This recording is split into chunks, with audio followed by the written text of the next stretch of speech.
We're going live. Hey, what's the YouTube video called?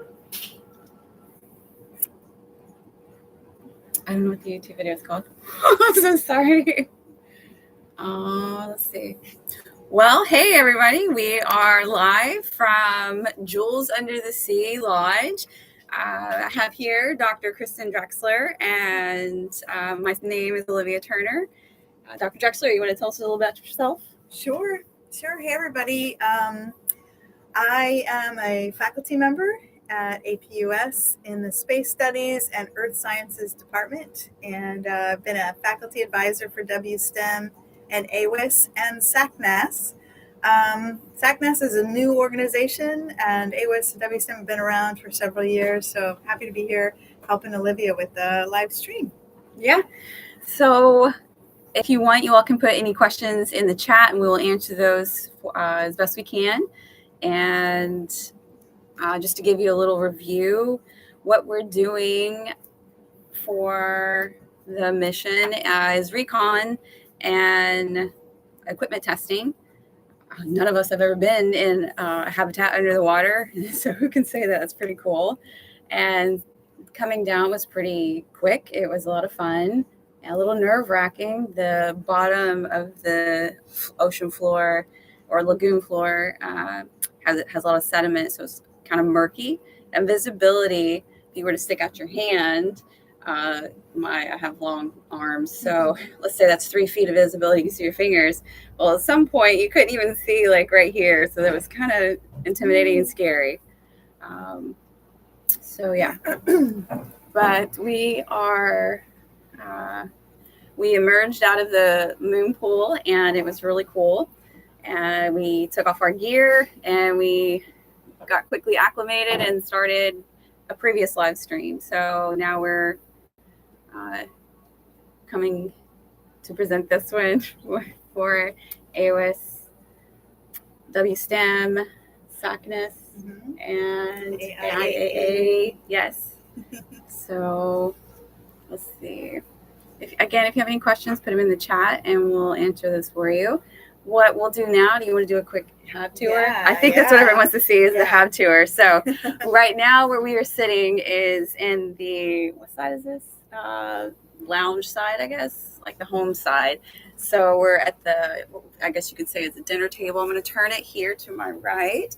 We have our Luis and our pirate lead, Scott. And then, as y'all can see, there is a microwave, whoopsie daisy, over there, fridge, sink behind Scott. We got a little TV here. There's 2 tables for eating, doing whatnot. And then we have our view, which is pretty dark out. Pretty scary, right? There have been fish coming by the window, and it's like, ah!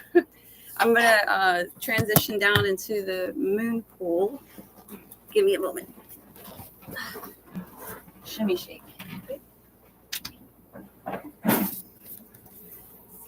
And if you're online and you're seeing this, type your name in the chat so we know who's here. It'd be fun to have you ask questions. Okay. So this is the moon pool. And you can see right now, we came up from here, and it's obviously really dark and murky. We put our gear, we hung up our suits there, put our gear down here. So this is the wet room.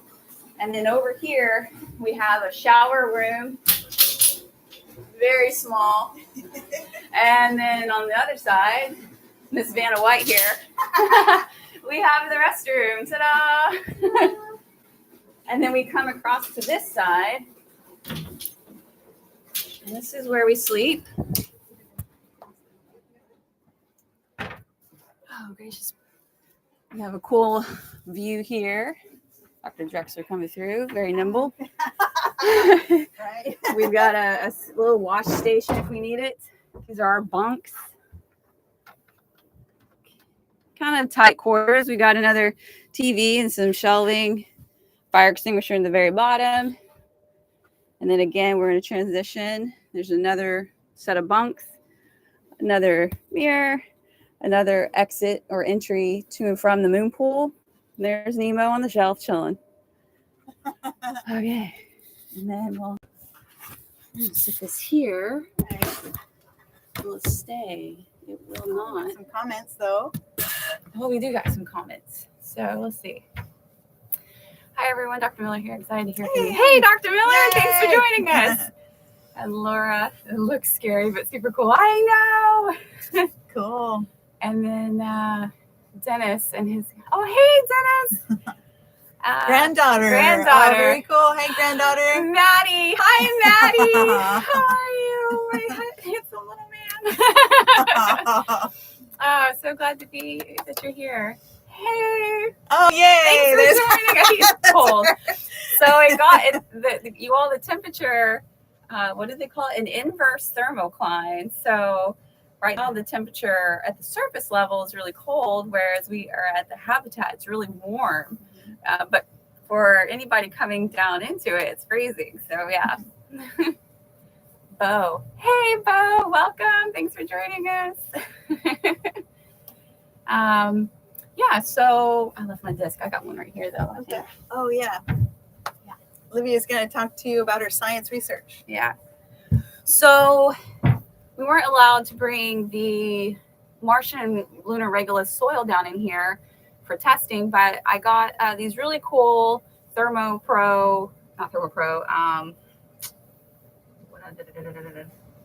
temperature logger? The temperature logger. I'm trying to think of the actual name of it. The blue. Temp blue. And it's really cool because look how tiny this is. It's like a quarter size. And this is just a little rubber casing. But this collects data. You can set it to collect data however frequent as I would like it. And it collects humidity and temp and puts it on a nice graph chart. And so I've actually got one in each room to see what the variances is in that information, and then what that would do for how that would affect plants growing in the habitat if we're allowed to come back here. So that would be really neat. For me anyway, I think it's amazing. So yeah. Do you all have any other questions? Or any questions at all? Like any at all, yeah.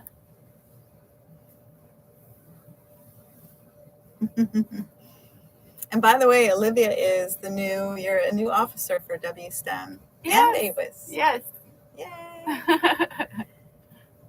And Ferris is also, she's part of the AARG. She is a part of the AARG family, and she is our new president for WSTEM and vice president for APUS. So yeah, that was really cool. Are you familiar with the NEMO projects?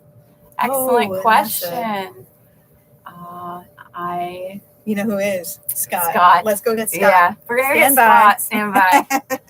Are your ears popping? Excellent question, Maddie. They are popping, and Livy, everyone's been going like this to release the pressure. And something else that's really cool is the sound of my voice is actually a little higher. Everyone's voice is just a little slightly higher because we're one atmosphere down compared to being on the surface level. Underwater gardens. Yeah, there were some really nice little, I guess, gardens down here. I wasn't sure myself what that was, so that's really cool. Thank you for saying that, Richard. Here we've got our expert here. This is Scott Van Hoy. Scott, they asked earlier, are you familiar with the NEMO projects?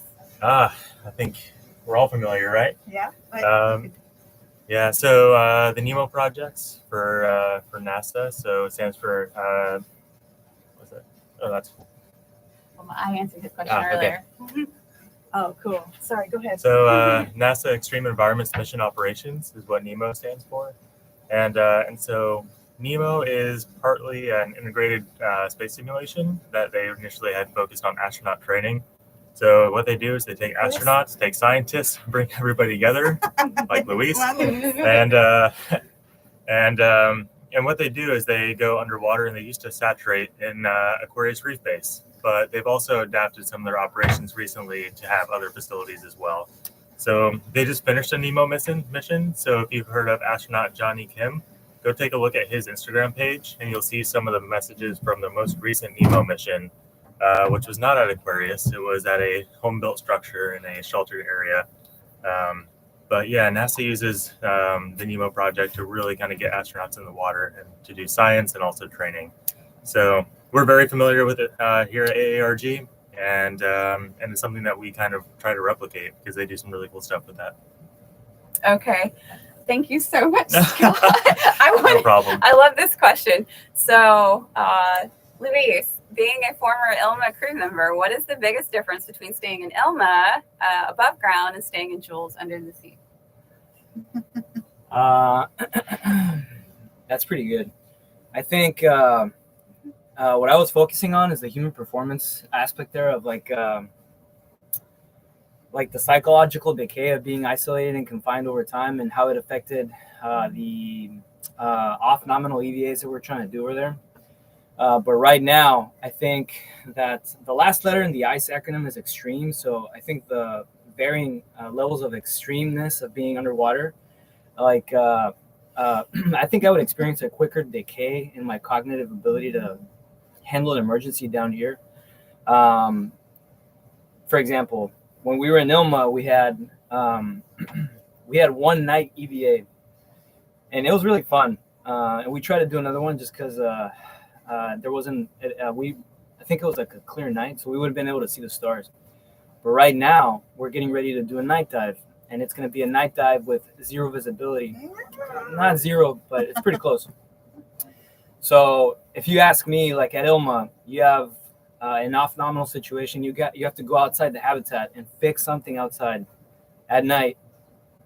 I'd be like, okay, yeah, we can knock it out at any time. But here, I have to double think everything. You know, like, hey, it's gonna be dark, it's gonna be cold, and I have to perform useful work outside this habitat right now. Like with an unfamiliar environment. You know, so the risks are greater, like double, triple, and a lot more planning is involved.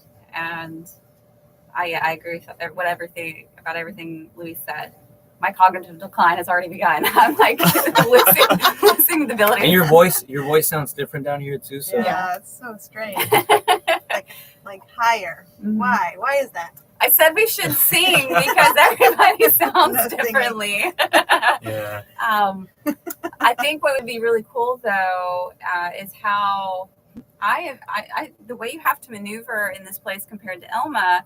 It reminded me of a playground like at McDonald's. You have to go in and out of things differently. So you need to have a high level of dexterity. Dexterity. There you go. Physical ability to go through this facility versus ILMA, where you can just walk around. Everything's pretty much the right height. So yeah, that's been really cool.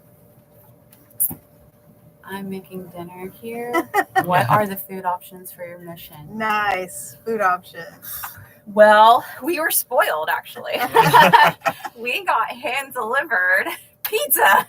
Yeah, we did. We got pizza, and thank you for that, Ricky. And we got a salad, a chef salad with the Italian dressing, so it's really nice. I don't think that is practical in a real training situation, but yeah, that's what we got. Our delivery person was Ricky, the scuba diver, our scuba guide. Yeah. Thank you. Yeah, so he brought it. Fresh hot pizza. It was hot, everybody, right? Yeah. Right up into the moon pool. So it was really cool. cool. Mention the hot chocolate that we're gonna have. Oh, we're totally gonna enjoy some hot chocolate after our night dive. So yeah, there you go. Spoiled again. But also, the more research you look at for long duration spaceflight, the more you read about and see the importance of food in long duration. Mm-hmm. Like that's a huge research area for NASA, especially for Mars missions. So while astronauts may not have fresh food later in missions, they're going to do everything they can to make it at least taste as fresh as they can. So definitely food is just a huge, topic within any isolated, confined, and extreme environment type of situation. Yeah. And what does food do? It brings everyone together. It makes you feel good, or it can make you feel horrible. We don't want the latter. So it brings a fish to the window. It does. We've had a lot of visitors with fish here. Fish were trying to eat Luis's food earlier through the window. Yeah. It's just so dark. We're going to go out in that in a little bit, Matthew. There you go. Do you all have any other questions? This has been great. I'm looking forward to checking out the Habitat curiously. And I just want to thank you all for being here, and thank everybody that contributed to us being here. And thank APUS, Women WSTEM, and SACNAS, AIAA. Yep. Yeah, thank you all for your support. Yeah, for attending. It's been fun. This counts as a field trip. Yeah. This is like the coolest field trip ever for us. I keep reminding them, like, hey guys, guess what? We're in a lodge under the sea. It's been very surreal. We may have listened to some Little Mermaid as well. May We have. did. Possible. We did. We were singing Maddie.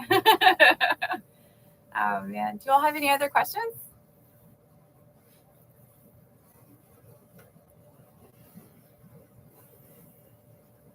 Crickets. No worries. Oh my god, we got a fish. We got a fish. No way. Oh, I scared it away. I'm so sorry. Aw. It was a red fish. Oh, Crap. right. So Cool. sorry. Yeah. Well, we're gonna upload a lot of photos and videos we have taken earlier, so you can be on the lookout for that information. And trying to think what else. Yeah, we're doing field trips tomorrow for 5th graders. Yeah. And for high school group that Luis knows is working with. So we're gonna do some videos and we'll send those to you guys. So you'll be able to kind of follow us and as we explore mangroves and the lagoon and talk about conservation and biodiversity and Cam Paulding lots of cool said hi, stuff. Louise. Oh. What? Cam Paulding said hi, Louise. Hi, Noah. Aw. Will you be sticking with a local time sleep schedule or something different? Mm. Excellent question. Local time, yeah. We actually have a schedule, so We'll probably be really burned out after one more dive. yeah. Cold water, come back and just tuck her out. Come Yeah. back and get in blankets and I don't know, have Yes. some hot chocolate and go to bed. So right now it's 7:17, and yeah, after we do our night dive, I'd say everyone's gonna take a quick hot shower and then drink their hot cocoa and hit the hay, Mm-hmm. if in some order that way. How deep are we? We are 25.5 feet depth, right? What? 20? 25? 20, about 20. 20. Yeah. I'm sorry, 20, excuse me. That is so cool. I want to be there. You should, yeah. Matthew, you're 10, so you can learn to scuba dive at 10, and Olivia will teach you, and it'll be so much fun. We'll go scuba diving everywhere. And also, I see above, somebody's like, for anybody watching, can you tell us how to get involved with AARG? Oh, Excellent.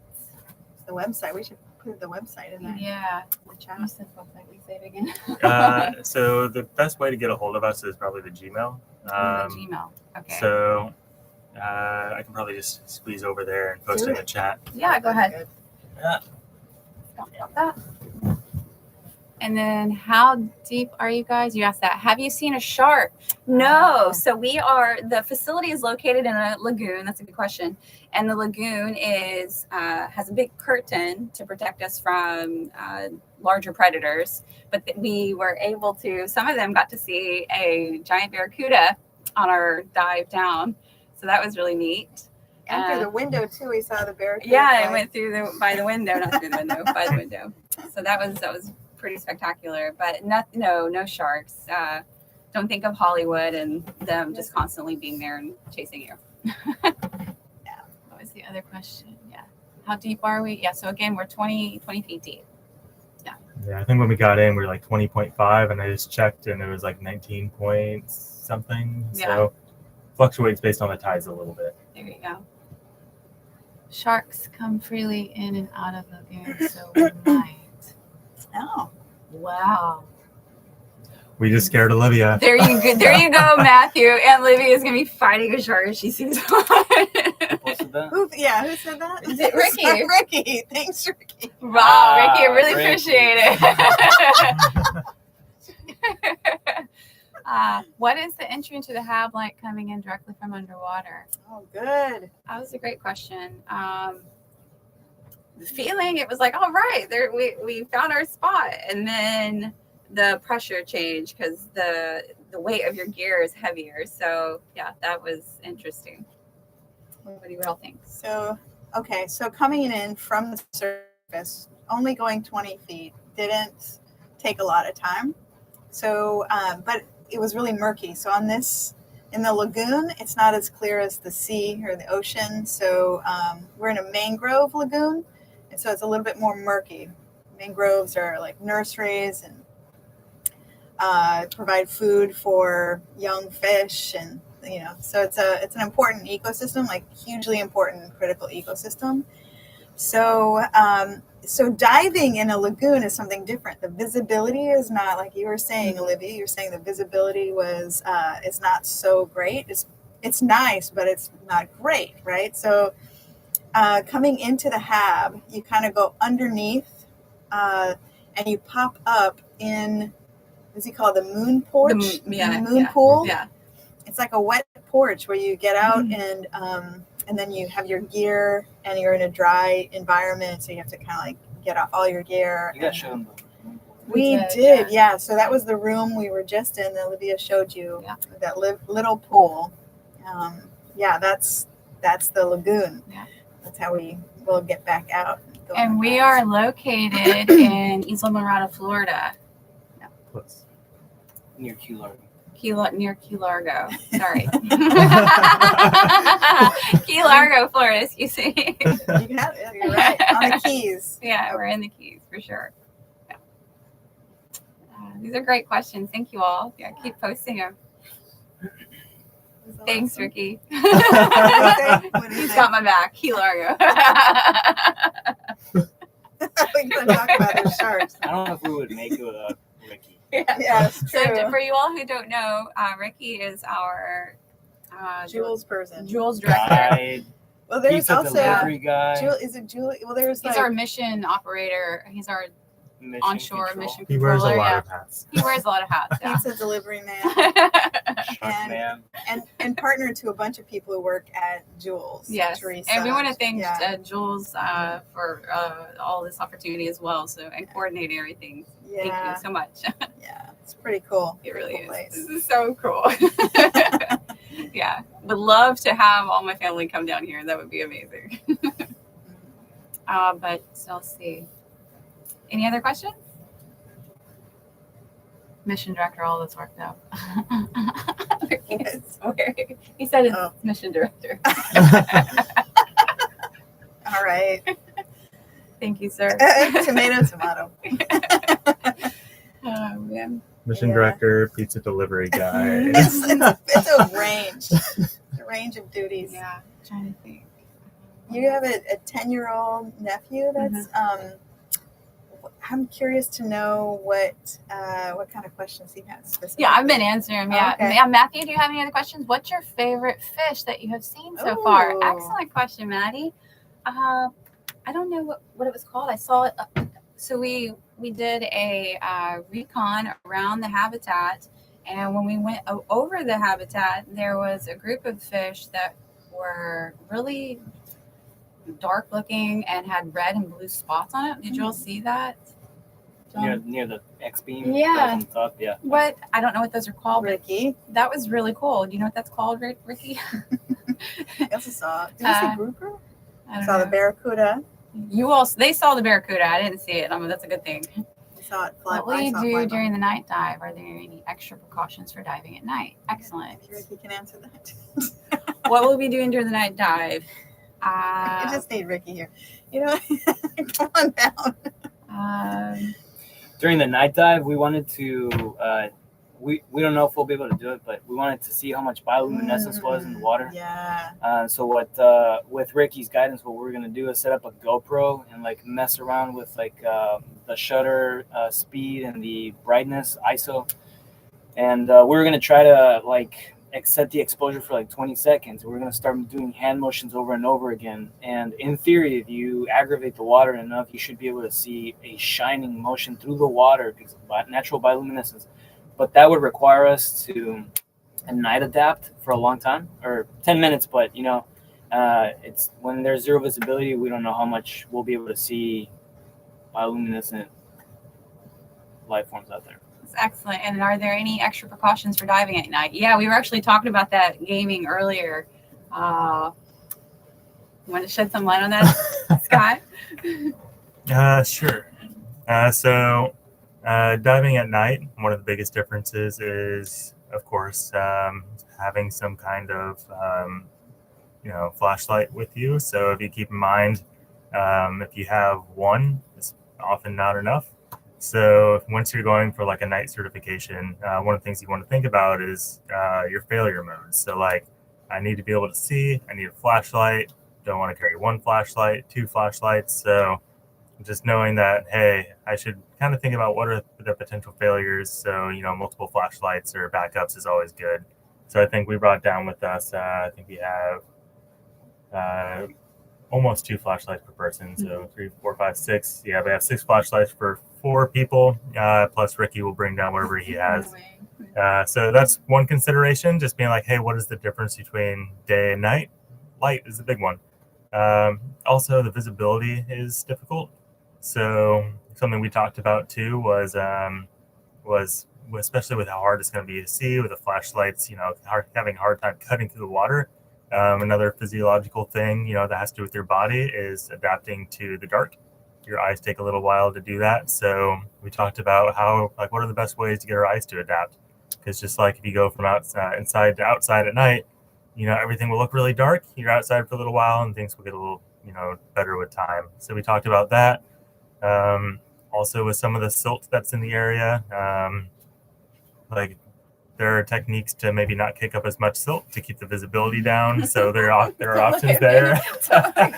I wasn't looking at you. So there are all these different types of techniques in scuba diving to make things just a little bit safer. Thank you, Scott. How much oxygen do you have left? So I think I'm the lowest on oxygen here. I have Air?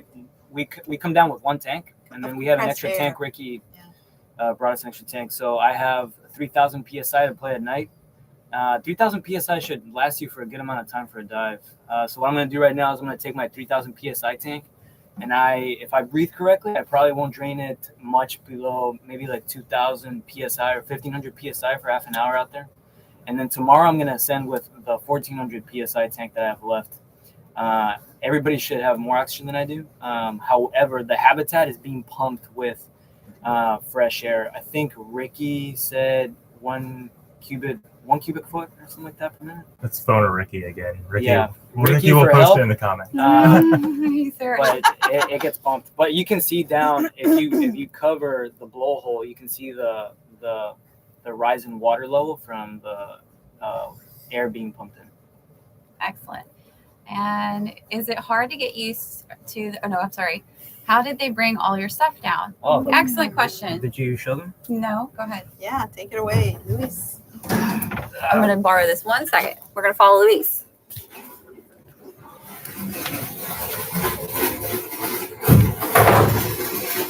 So this Pelican case,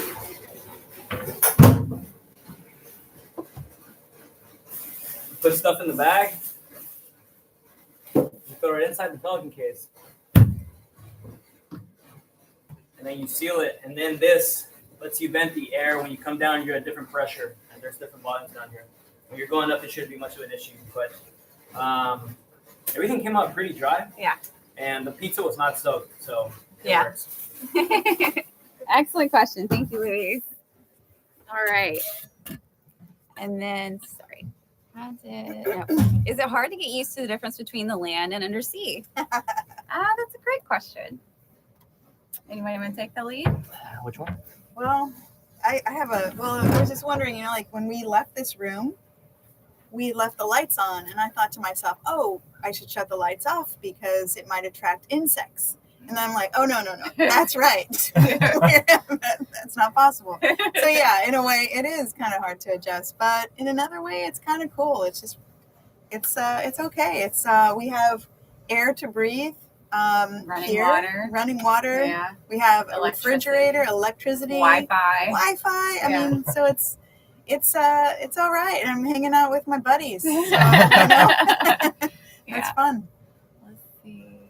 24. I think 1 cubic foot per minute might have been the publication. Trying oxygen deprived. My bad. Thank you, Ricky. Thank you, Ricky, for all that. And the other difference, I think, Maddie, is that it is a confined space.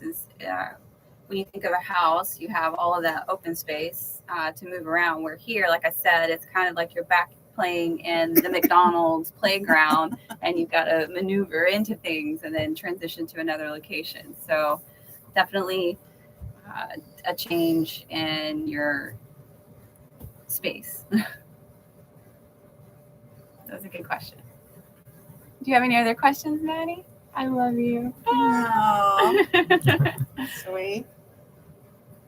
Did you all look into or watch other experiences at the lodge, or did you want to be surprised? Oh, I totally reviewed as much as I could about the lodge before coming down in here. I wanted to know what I was getting into and how to prepare, on all fronts, mentally, physically, and I had to get certified for scuba diving, and I kept poking Scott for all kinds of information, which he is just full of knowledge. So yeah, you wanted to answer anything? Yeah, sure. So one thing with that is we did a lot of, like, as much as we could learn about Jules, we did. Yeah. And not only did we just read what's online, we reached out to people who have been here to try to get information about it. And in addition to that, we did a lot of reading on just underwater living and habitats in general. So that's what's been kind of fun about this project. This project has been going on for, I think we started Pirate and the concept like a year and a half ago.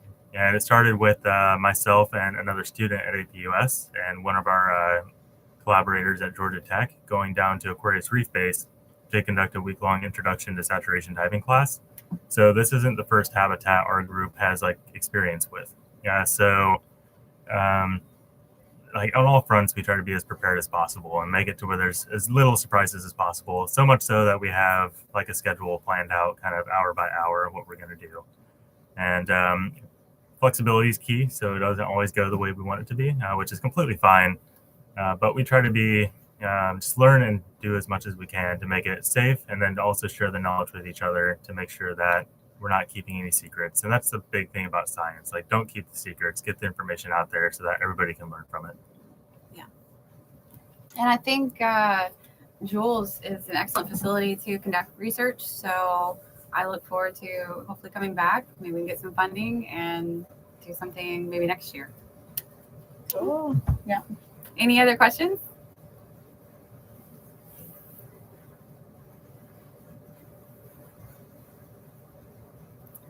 Let's see.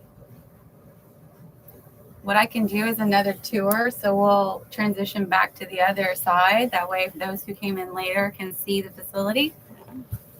I'll let you all do that. So again, I'm going to show the room where we're sleeping. Oops, sorry, Lise. So here, we're sleeping in here. Okay. Look at how smooth, Dr. Drexler. So smooth. Bump my head. No, you didn't bump your head. You're good. You lost me. All right, we're going to get to you, Scott. I'm going to go.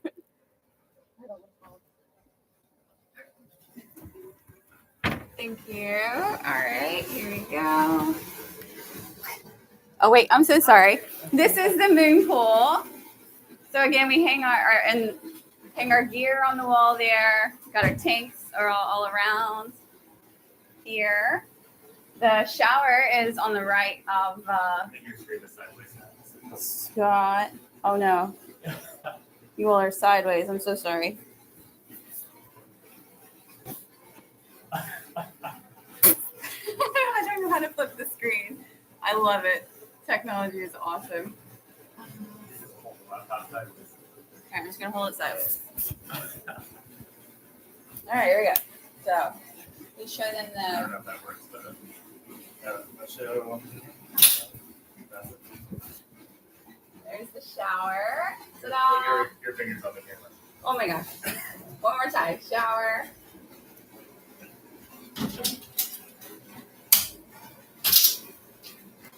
Lovely restroom. Okay. Thank you, sir.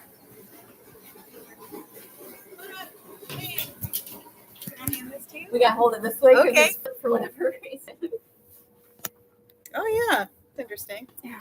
And then We are back in the living, hanging outside. So we got a TV here. TV, got the fridge, microwave, got the sink. Look at that, 3 pizzas right over there. And they were so good. We got some snacks. It was awesome. What's that echo?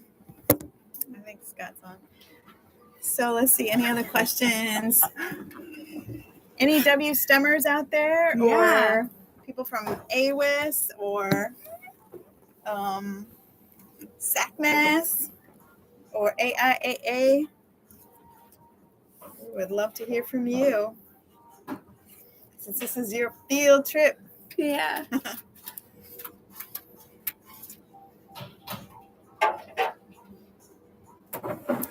The temperature in here, it is pretty warm actually. It is 74.5 with a humidity of 63%. And yeah, it's pretty kind of getting sticky, which feels like Kentucky weather to me. So I'm used to it. Oh, very good. Caitlin Milliman, Dr. Milliman. Glad you're here. Yes, thank you. SEDS. Oh, excellent.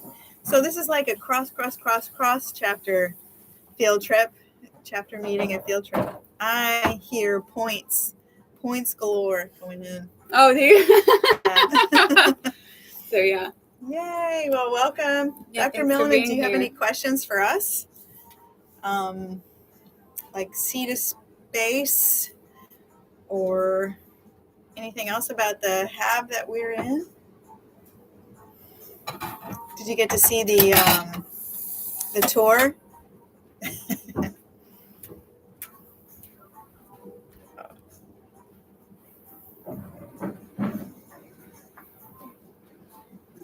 That's still going. I thought maybe I lost signal. We were able to get Wi-Fi down here. So Isn't yeah, that wild? that's pretty crazy. It's kind of funny how it went sideways. I know. I don't know what I did on the transition. Let's see. We think you guys are still there. Oh, here we go. Yes, curious how the pod square footage compares to the ISS modules. Oh, interesting. Let me look it up. It's the ISS modules. So the International Space Station Yeah. modules and how the space here compares. Yeah, so the 2 outer sections are, I think, 8 by, what did I say, 30? Mm-hmm. Yeah. And then the middle section, I think, is either 10 or 12 by 30. So pretty snug, but Scott was previously completed the Aquarius dive, and he said that this facility is actually larger than Aquarius. So that's pretty interesting. I think if it was any more compact than this, it'd be psychologically challenging. More so than what it already is. I'm looking at, I have solar array information, but that's not what we're asking. It's 356 feet end to end, 1 yard shy of full length. Like the Yeah. American football field. That's the space station. Yeah. But as far as that, I don't know. You know who I'd ask? Dr. Milliman. Dr. Milliman. We'll defer to you. Always.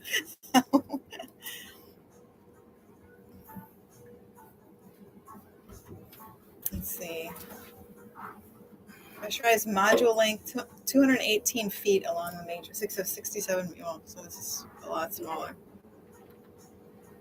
Yeah, this place. Habitable volume, pressurized volume. This is cool. This is from NASA.gov, by the way. If you want to know more about the ISS, International Space Station, NASA.gov. There you Got go. some station facts. Do you all have any other questions for us?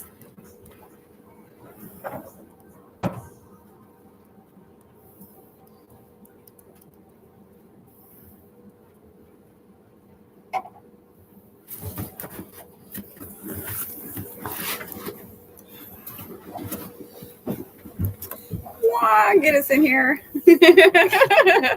Oh, I don't know. No way. No, No. have to, like- You can lay across There's gotta be a way to spin it back. Is it not flipping back? No. Crew There. quarters on the ISS are. Can you read that beneath the heart?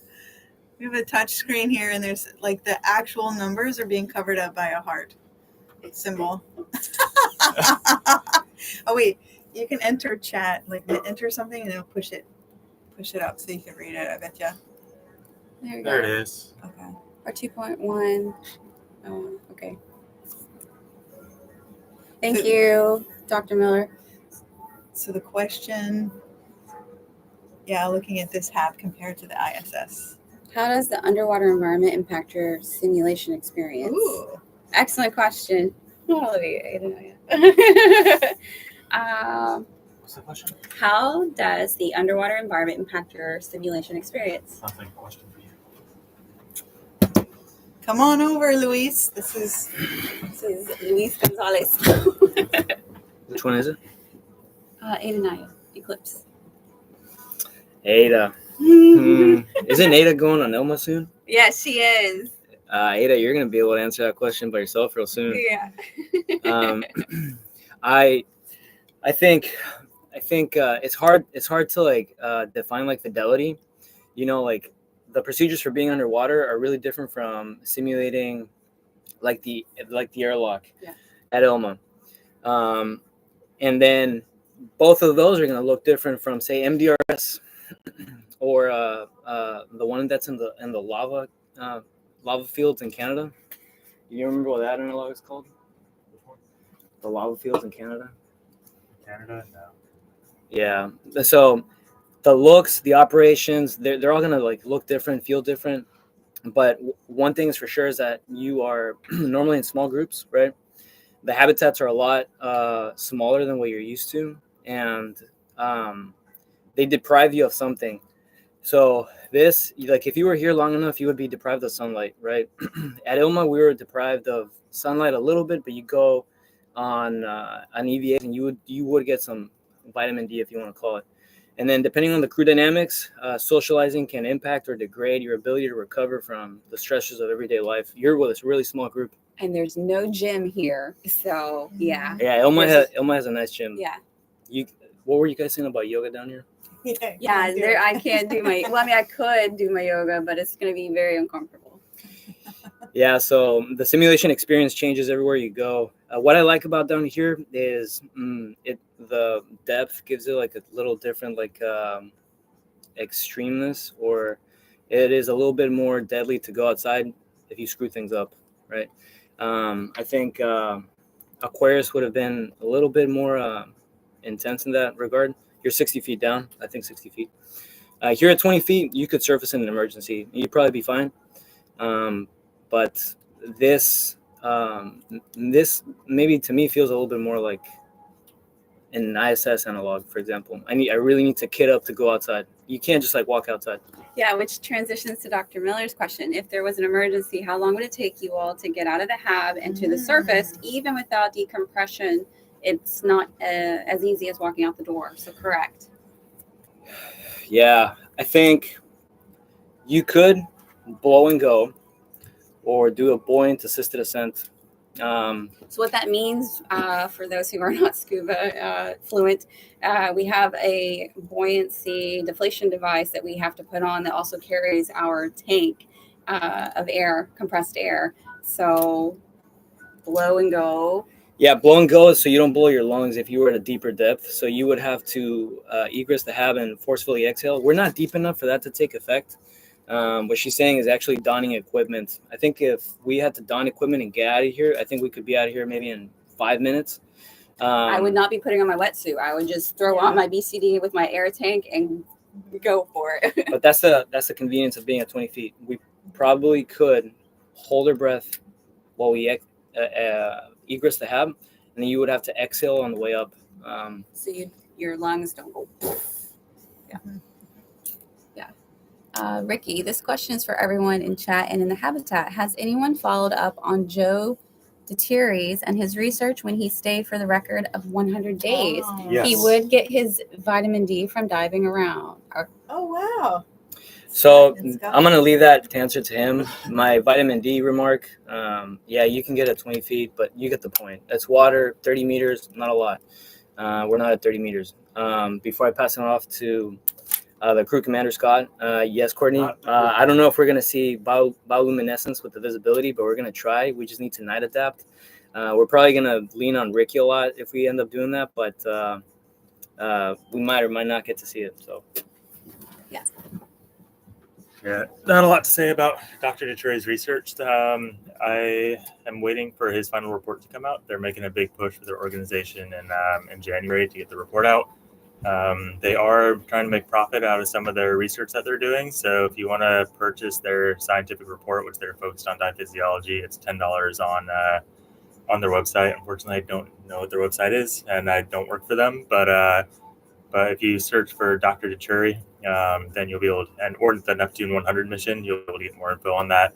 So I'm anxiously waiting to hear their lessons learned and their results, which should come out here within the month. But that was an up to date to where he was one of the people I reached out to, being like, "Hey, you've been there. Like, what do you recommend?" So we're not the first people to kind of see this as a space analog facility, because Dr. Deterry and his Neptune 100 mission, and they're also the Neptune program with like Dr. Pandya, like they're all the people who kind of trailblazed the reinvigoration of this, because Jules was used in the 1990s for the the Lodge Lupa 30 mission from NASA. So a lot of cool history with this as a space analog, with the most recent being Dr. Deterry's Neptune 100. Thank you. Scroll away. All right. Mad genius there. Well, again, thank you all for being with us. This is awesome. I'm so glad you all took the time to learn a little bit more about what we're doing here under the sea with Jules. Do you all have any other final questions for us?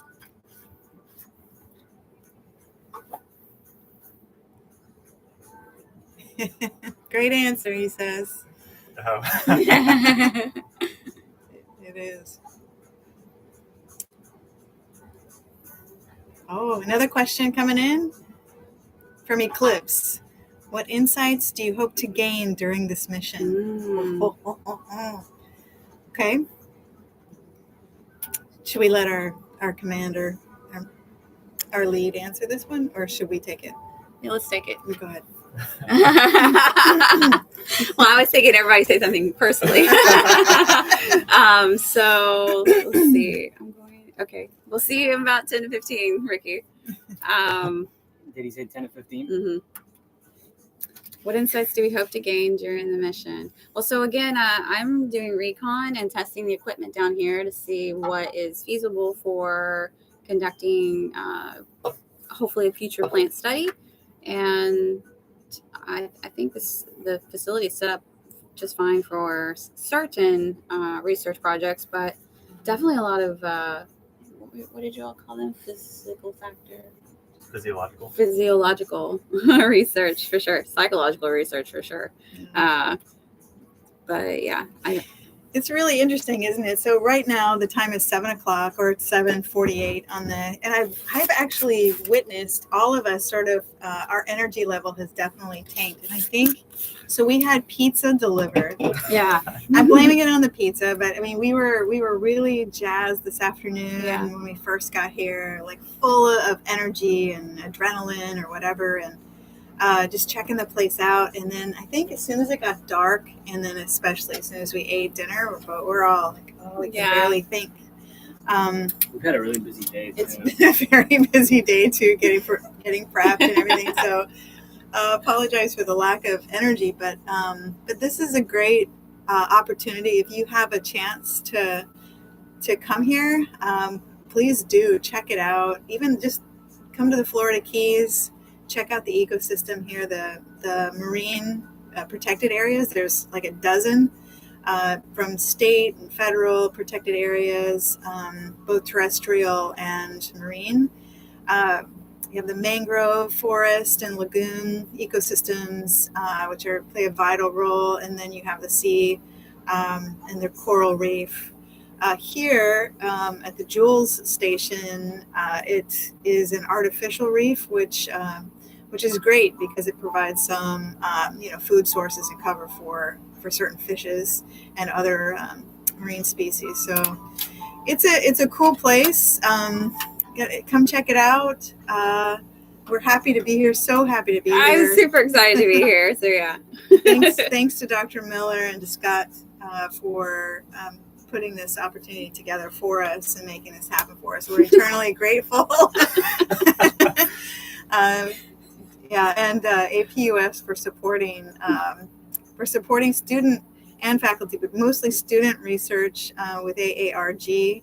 Huge props, huge thank you to that. So, and thank you to our audience, even from 10 years old. People are interested in this kind of thing. So it's super cool to see you guys interested in science and the experience here. Yeah. We're going to be doing some videos tomorrow for a 5th grade group from California. They have a list of questions that we're going to answer and take you on a tour as well. And then we have a super gifted high school group that Luis is going to be talking to. We're going to help do a video for that too. So stay tuned. Yeah. These are the live things for today. Yes. And tomorrow we're going to do some video so that you can have it and pull it up anytime you want to watch it. Yeah. So. Well, again, thank you for joining us. And we are out from Jules Under the Sea. Bye. Bye, everybody. Take care. Good night. Guys, I don't know how to do this. My girlfriend said I sounded sassy when I was defending the vitamin D thing. No.